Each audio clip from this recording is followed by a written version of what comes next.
Vamos a ver entonces cómo llega Mussolini al poder, porque fue un movimiento, no fue algo brusco.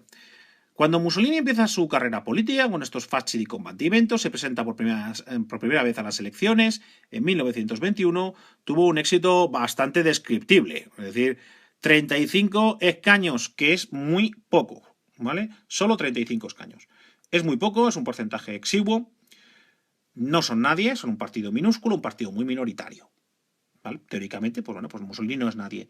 Pero Mussolini tiene una ventaja que no habían tenido otros partidos minúsculos, y es que tener pocos escaños ya no es tan importante como en otras épocas. ¿Por qué? Porque la política, recordemos que lo hemos visto en el vídeo anterior, la política se hace ahora en la calle.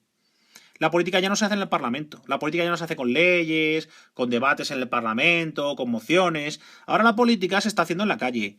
Los socialistas, los anarquistas, los comunistas están preparando la revolución. Están preparando la revolución. Y Mussolini se presenta, con una I ahí, Mussolini se presenta como el único capaz de poner orden y frenar la revolución. Se presenta como la vacuna contra la revolución. Recordemos, votos ha tenido poco, pero su imagen empieza a estar cada vez en más sitio y más gente empieza a hablar de Mussolini y empieza a hablar de los fascistas, porque se presenta como defensor de Italia frente a la revolución, ¿vale? Pero a la vez se muestra como un revolucionario, como alguien que quiere la justicia social, que quiere la defensa de los obreros, es decir, vacuna, o sea, tiene algo de socialismo, pero mezclado con nacionalismo. Esto lleva a que Mussolini sea cada vez más popular. Recordemos, votos no tiene, pero es cada vez más popular. Y en un ambiente donde la lucha es continua y los desórdenes son continuos, la figura de Mussolini suena cada vez más. Y Mussolini va a intentar aprovecharla. Con una situación política descontrolada, con gobiernos con gobiernos inestables, con convocatorias de elecciones prácticamente continuas porque no había manera de hacer un gobierno estable, con constantes huelgas, con constantes actos de violencia revolucionaria en las calles, Mussolini quiere dar un golpe de prestigio y de autoridad para presentarse a sí mismo como el salvador de Italia. Y así, el 27 de octubre del año 22, organiza la famosísima Marcha sobre Roma de sus partidarios, de los fascistas, llamados camisas negras, ¿vale? Camisas negras. Lo de camisas negras lo vais a ver a continuación. Camisas negras es porque, como veis, el uniforme fascista incluía una camisa negra. Fijaos que esto no lo hemos comentado antes, aprovechamos ahora. Una característica que tiene el fascismo y el nazismo y los movimientos totalitarios es su querencia por las vestimentas paramilitares, ¿vale? Paramilitar, es decir, vestirse de militar sin ser militar. Eso es paramilitar. Parece militar, pero no es militar. Es decir, nos vestimos como militares, vamos como uniforme, ¿vale? Con una camisa, todos la misma camisa, y con correas de militar, con cinturón de militar, algunos llevan incluso fundas para pistolas, o pistolas, o porras, o armamento, como si fuesen militares, con todo, como si fuesen de uniforme. Concretamente, el uniforme fascista, el color que eligieron fue el negro, por eso son las camisas negras, ¿vale? Camisa negra. Vemos aquí a Mussolini en esta marcha sobre Roma. En esta otra diapositiva podemos ver en qué consistió. Mussolini hizo marchar a sus partidarios desde distintas ciudades italianas, les hizo confluir sobre Roma para hacer un gran desfile. Todos ordenados, todos disciplinados, como si fuesen un ejército. No son un ejército, es gente normal, vestida de uniforme, pero de un uniforme propio, el uniforme de los fascistas, de los camisas negras, ¿vale? Y todos marchando de forma ordenada. La sensación que dio esto de fuerza, de organización, de apoyo masivo fue brutal. Y es importante recordaros que apoyos electorales en realidad tenían nada. 35 diputados habían sacado. Pero se presentaron como una fuerza en auge, poderosa, que verdaderamente representaba al pueblo. La gente vio a toda esta gente moverse con este entusiasmo, tan bien organizados en un momento de caos, tan serios, tan entusiastas, con tanta energía, que empezaron a pensar que que el fascismo que Mussolini parecía lo ideal en este momento de caos, de desorden. Parecía el caudillo adecuado. Entre la gente que pensó que quizás era así, estaba el propio rey, Víctor Manuel III, que, recordemos, tiene como rey parlamentario, tiene la potestad de proponer jefe de gobierno, y Víctor Manuel, en una situación en la cual no había manera de ponerse de acuerdo para elegir jefe de gobierno, pues propuso que fuese Mussolini. Oye, pues este Mussolini, que tiene capacidad, que tiene organización, que todo el mundo habla de él, que parece que todo el mundo está entusiasmado con él, ¿vale? Atención, fijaos, no ha tenido votos, pero sale en todas partes, todo el mundo habla de él, todo el mundo piensa que es el futuro, todo el mundo piensa que verdaderamente tiene ideas, tiene propuestas para reformar Italia, para salvar Italia, para limpiar Italia, para acabar con el desorden de Italia, para acabar con lo antiguo y traer algo nuevo que funcione. ¿Vale? Todo el mundo piensa así, a pesar de que había tenido muy poquitos votos. Y Víctor Manuel III propone a Mussolini para que sea primer ministro y ponga orden. ¿Vale? Mussolini acepta, consigue que los partidos, el resto de partidos políticos le apoye, comportándose como un primer ministro democrático, ¿vale? Aquí no se veía ninguna característica del totalitarismo, ¿vale? Se presentaba como una persona seria, ¿vale? Le veis aquí vestido de trajeado, persona seria que va a respetar las normas, que va a intentar gobernar bien, que tiene buenas ideas, que quiere reformar, que quiere acabar con la corrupción, que quiere acabar con la casta, que quiere reformar Italia como lo necesita, y hasta ese momento parece que simplemente que es un primer ministro normal. Gobierna en una coalición con partidos de centro-derecha que le apoyan, aunque no era de los suyos, pero bueno, el rey lo ha propuesto, parece que tiene ideas, venga, vale, le apoyamos. Y recordemos, el apoyo parlamentario que él no tiene, volvemos a recordar que él no tiene apoyo parlamentario original, que él tiene muy poquita gente a su cargo, que solo tenía de 35 escaños. Él, para gobernar, necesita el apoyo de estos partidos de centro-derecha. Y va gobernando normalmente, pactando, dialogando con todos los partidos. Tenía que dialogar porque era muy difícil conseguir una mayoría para aprobar nada. Era muy complicado, nadie tenía mayoría absoluta, ni cerca siquiera. Entonces todo había que hacerlo a base de diálogo, a base de pactar, y Mussolini se mostró bastante hábil y consiguió ir sacando leyes, consiguió ir gobernando. Mientras, y esto es importante, las escuadras fascistas van atemorizando a la oposición, ¿vale? Recordemos que el fascismo cree en la violencia revolucionaria y la utilizan con Mussolini en el poder. Los fascistas van a ir a organizarse en escuadras, van a ir en grupos numerosos de 20, 30, van por las calles, mostrándose, exhibiéndose con sus uniformes, cantando sus himnos, y si ven un comunista, si ven una tienda o algo que tenga simbología comunista, pues entran, empiezan a molestar, empiezan a amenazar, empiezan a insultar, y en definitiva a meter miedo. Si alguien se les opone, le dan una paliza, y lo van haciendo. Y diréis, bueno, ¿y qué pasa? ¿Eso no se puede hacer? ¿La policía no interviene? Ah, amigo, es que ahí está la gracia, es que la policía al fin y al cabo está controlada por el gobierno, y el gobierno está en manos de Mussolini. Así que Mussolini dejó hacer a sus chicos, ¿vale? Dejó hacer a sus chicos que fuesen metiendo miedo a la población. Con lo cual mucha gente pues empezó, oye, cuidado, mejor callarse, mejor no meterse con los fascistas, que son peligrosos, ¿vale? Y callarse y no oponerse a los fascistas. Y otros, mucha gente, va con el que gana, va con el fuerte, y los fascistas son los fuertes, así que mucha gente preferían ser de los que pegaban a ser los pegados. Y así empezó a ganar fuerza el fascismo. Además de esto, además de hacer propaganda en las calles, Mussolini aprovechó que tenía el gobierno para preparar unas elecciones en ventaja, ¿vale? Contando con la información que tiene un gobierno, contando con las herramientas que puede tener un gobierno para hacer trampas. Y esto es lo que ocurrió. Cuando tocan nuevas elecciones, en el año 24, Mussolini, desde luego, se presenta para ganarlas, ¿vale? Y las gana. Entre que no lo había hecho mal, que había conseguido gobernar, pactar, que había quedado como un gobernante democrático, etcétera, no había miedo. Pero no había miedo a Mussolini. Pero sí que había a las escuadras fascistas, y mucha gente pues no quería líos, etcétera, o mucha gente tenía simpatía por los fascistas porque les defendían de los comunistas. Mussolini consigue ganar las elecciones, haciendo trampas en muchos casos. Entre el miedo y las trampas ganó las elecciones. Por supuesto que le acusaron de fraude, ¿vale? Los populari, que era la futura democracia cristiana de centro derecha, y los socialistas, de Matteotti, acusaron de fraude, pero mira tú por dónde que Matteotti va a desaparecer y aparece asesinado. ¿Vale? El asesinato de Matteotti indica claramente que hasta aquí llegó la democracia.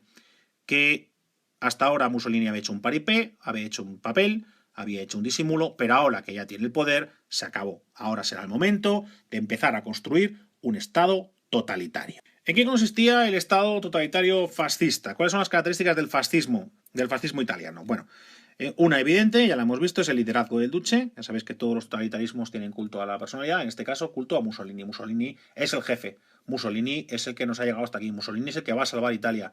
Mussolini es el que va a acabar con la casta. Mussolini es el que va a traer la nueva política que va a conseguir acabar con todos los problemas de Italia. ¿Vale? Y en ese proceso de glorificación hay un nombre propio, hay un apelativo, que es el de Duce, Dux Ducis, ¿vale? Que es jefe, ¿vale? El jefe militar, el jefe, Mussolini. Por supuesto, partido único, todos los sistemas totalitarios tienen un partido único, el partido fascista, es el único permitido. Si quieres hacer política, te tienes que meter en el partido fascista. Atención, política social activa. Recordemos que el fascismo es nacionalismo más socialismo. Así que tienen cosas socialistas. Una política social muy activa. Amplios derechos para los obreros. ¿Vale? Se conceden muchísimas peticiones de los obreros. Se conceden. Pero eso sí, se prohíben los sindicatos. ¿Vale? Se prohíben los sindicatos. ¿Por qué? Porque esa es la esencia del fascismo. Obreros sí, pero sindicatos no. Obreros sí, apoyar al obrero, que los obreros vivan bien, que se mejoren las condiciones de vida del obrero, que tengan mejores salarios, que tengan mejores vacaciones, que tengan más derechos, pero, ojo, sin sindicatos. ¿Por qué? Porque el sindicato está hecho para oponerse. ¿Y qué es lo que no quiere el fascismo? La división. Recordemos el símbolo, todos juntos. Entonces, por eso los sistemas fascistas no permiten los sindicatos, ¿vale? Porque eso es división. Y el fascismo considera eso lo peor que le puede pasar a la patria. La patria tiene que estar unida. Así que no hay sindicatos. Entonces, ¿qué pasa si hay problemas? ¿Qué pasa si hay problemas entre los obreros y los patronos? Pues ahí está el Estado. Ahí está el Estado a arbitrar los conflictos para decir una decisión justa. Pues si esa subida salarial que piden los obreros es justa, pues sí, pues la van a tener. ¿Vale? O mira, no, pedís demasiado. Yo creo que esto es mejor. ¿Vale? Y si tiene que regañar a los obreros, regañar a los obreros, si tiene que regañar a los patronos, regañar a los patronos, buscando siempre la solución justa. El Estado como árbitro. El Estado, el gobierno, Mussolini como árbitro. Siguiente característica de movimiento totalitario igual, represión, la represión. En los movimientos totalitarios no hay disidencia, así que cualquier movimiento de oposición o censura es perseguido, es eliminado. ¿Vale? Esto significa, ni más ni menos, que la oposición puede acabar en la cárcel y si te opones al gobierno puedes tener problemas graves. ¿Vale? Puedes tener cárcel, puedes tener castigos, o incluso, como el caso de Matteotti, puede ser eliminado. Activa propaganda constante, ¿vale? La cara de Mussolini en estatuas, en plazas, en carteles, en el cine, cuando empieza el cine, siempre, Mussolini por todas partes, leemos todos, es el jefe. Los libros de texto iban con fotos de Mussolini, ¿vale? Es el jefe, es el que nos va a llevar lejos, es nuestro líder. Y por supuesto, importantísimo, control de la educación y la cultura. Se controlan las escuelas, lo que se enseña en las escuelas, se controla a los maestros, ¿vale? Y el mundo de la cultura igual, se hacen las películas que le gustan, a Mussolini, en la obra que le gusten en el sentido que le gusten al fascismo, que apoyen el fascismo. En cuanto a política económica, típica de los sistemas totalitarios, ¿sabéis? Intervencionismo del Estado, el Estado lo controla todo. Hay, atención, un capitalismo pero controlado, pero corregido. Capitalismo corregido. El Estado interviene en economía de muchas formas. Una de las formas en que interviene es con la construcción de grandes obras públicas. ¿Vale? Grandes obras públicas. Por ejemplo, fue muy importante una obra importantísima en Italia que llevaba sin hacerse de tiempo de los romanos, es secar los abundantes pantanos que había en el centro de Italia. El centro de Italia era una zona bastante insalubre por la cantidad de pantanos que había, pantanos en los que proliferaban el mosquito anófeles que transmitía el paludismo, por lo cual todos los años morían cientos de miles de personas por culpa de la malaria en el centro de Italia. Bueno, pues los romanos habían secado muchos de estos pantanos, pero otros seguían ahí desde tiempos inmemoriales y Mussolini se puso a desecarlos, con el consiguiente aumento de la salud en Italia.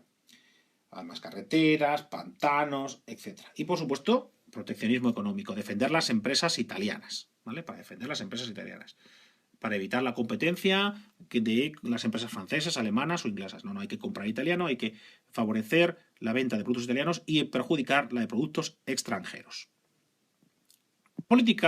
Vamos con la política exterior del fascismo italiano. Atención porque hay muchísima confusión al respecto.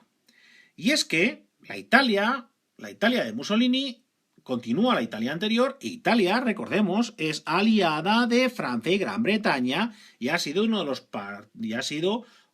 de los países vencedores de la Primera Guerra Mundial. Con lo cual, en los años 20, él va a continuar ayudado a Francia y Gran Bretaña y portándose como potencia europea. En ese sentido, tiene una política pacifista y dialogante. Como demostraron que fue uno de los impulsores del Pacto de Locarno de 1925, un pacto muy importante en Europa, porque acabada la crisis, los países europeos parecían querer salir adelante, hacer las paces, olvidar los problemas de la guerra y quisieron dejarlo claro en un pacto, en el Pacto de Locarno, donde los países europeos aceptaban las fronteras y prometían no volver a empezar otra guerra como la Gran Guerra, como la Primera Guerra Mundial. O, por ejemplo, la solución de un gravísimo problema que arrastraba Italia desde el Risorgimento, desde la unificación, que es sus malas relaciones con la Iglesia.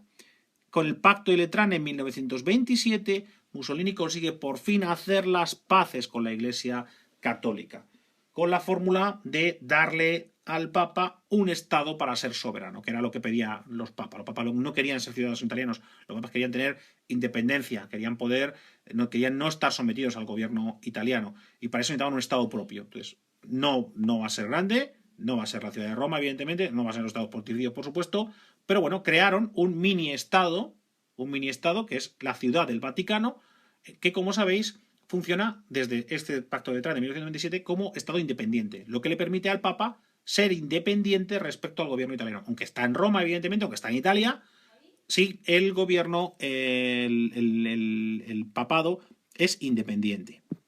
Pero este buen rollo y esta política pacifista de diálogo va a cambiar en los años 30. ¿Por qué? Porque en los años 30 Mussolini ya considera que Italia ha afianzado su papel de potencia europea y cree que es el momento de que eso se note, y cree que es el problema de ampliar sus dominios coloniales, ampliarlos donde los tenía, en Somalia, ampliarlos en Libia, interviniendo en Albania y dejando claro que Albania era colonizando, o sea, tomando a Albania como protectorado, como colonia italiana, y atención, invadiendo una nueva colonia, que es Etiopía, ¿vale? En aquellas épocas se llamaba Abisinia.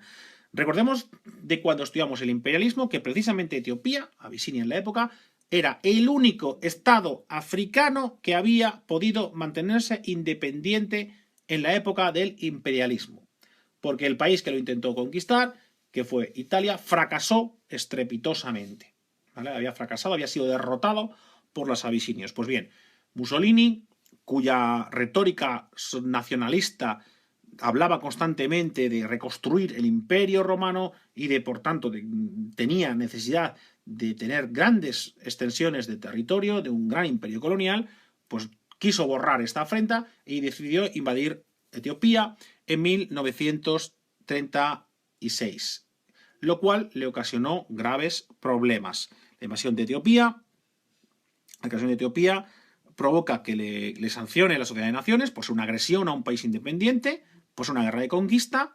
Mussolini se enfada, piensa que no es justo, que los franceses y los ingleses han hecho lo que les ha dado la gana, se han quedado con un montón de territorios del Imperio Turco, etc., y nadie les ha dicho nada, y él, cuando intenta quedarse con algo que él reclamaba como poco, porque Italia ya había intentado conquistar a Abisinia antes, resulta que se enfadan con él y le castigan. Así que Mussolini se enfada muchísimo y rompe con Francia y Gran Bretaña, ¿vale?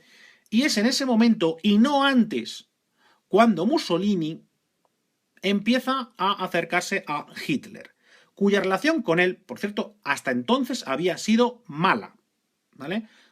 Hitler, de hecho, hablaba de anexionarse a Austria y Mussolini siempre dijo que nunca lo permitiría, ¿vale?